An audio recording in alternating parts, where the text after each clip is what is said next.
So, Michael, as a 30-year veteran of the New York Police Department, take us behind the scenes about how the conversations must be going today and what's involved in preparations for this arraignment. So we've been preparing. I'm sure the NYPD has been preparing for about a little over 2 weeks. We've assigned a uniform detail of police officers there ever since.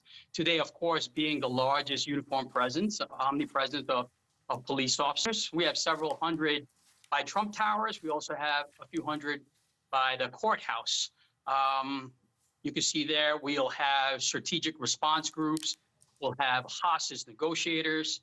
We'll have snipers in the buildings. We'll have K9. And we've also set up perimeters. So the courthouse is going to be a frozen zone separated by barriers. So if any protesters, when the protesters show up, they'll probably be set up in pens. They can't just be allowed to wander around by themselves. So if there's anti-Trump protesters and pro-Trump protesters, hopefully we can separate them so it doesn't become volatile. Certainly, we know that in New York, there have been many world leaders who have come there. The former president, Donald Trump, of course, resided there as well. But wondering what unique challenges might be presented in this sort of scenario, which, of course, has never happened before. Well, this is going to be a joint effort with the feds and with the Secret Service. But I'd like to say we'll deal with it very well. I think it's par for the course. We deal with many protests and demos in New York City. Recently, we had the George Floyd protests. In the past, we had the Crown Heights riots. So I think we're very well prepared for any eventualities that might occur today. Speaking of preparation, we know that last week the NYPD asked all officers to report for duty in uniform, saying this was a precautionary measure. So what sort of message is that meant to convey? So when they order all police officers to be in uniform, all that means is that if you're a detective, like in a detective squad, which I was, normally we work in suits. So for today, everyone's going to be in uniform because all 75 precincts are on standby, meaning 1 and 8, 1 sergeant, and 8 police officers are on standby to provide support just in case the detail of police officers on scene currently need assistance. So 188 on standby just in case they need more police officers to show up by Trump Towers or by the courthouse.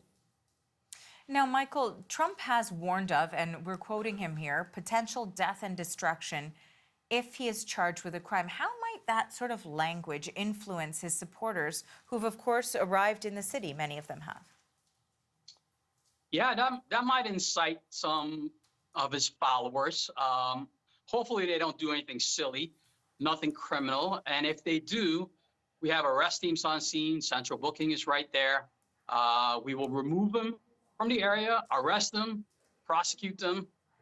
They might be charged federally, like we saw what happened during January 6th. So it's a high price to misbehave in New York City during this arraignment process. How much of what was learned during January 6th will guide or is guiding currently your strategy here? Yeah, so I'm sure the NYPD set up, we have a TARU unit, a technical assistance response unit with video surveillance. We're going to record the crowd in case anybody evades arrest if they did something criminal.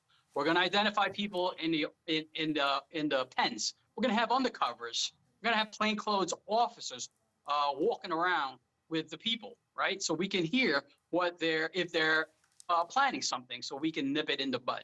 I think we are very well prepared. We're over prepared, I believe, by the response that you're seeing over there. I believe there's more police officers right now than protesters, but once they, unseal the indictment, that might change. But again, we are very well prepared for that. And just very finally, I wanted to ask you what the greatest concern is right now for law enforcement as they, as you say, prepare, perhaps over-prepare for this historic moment.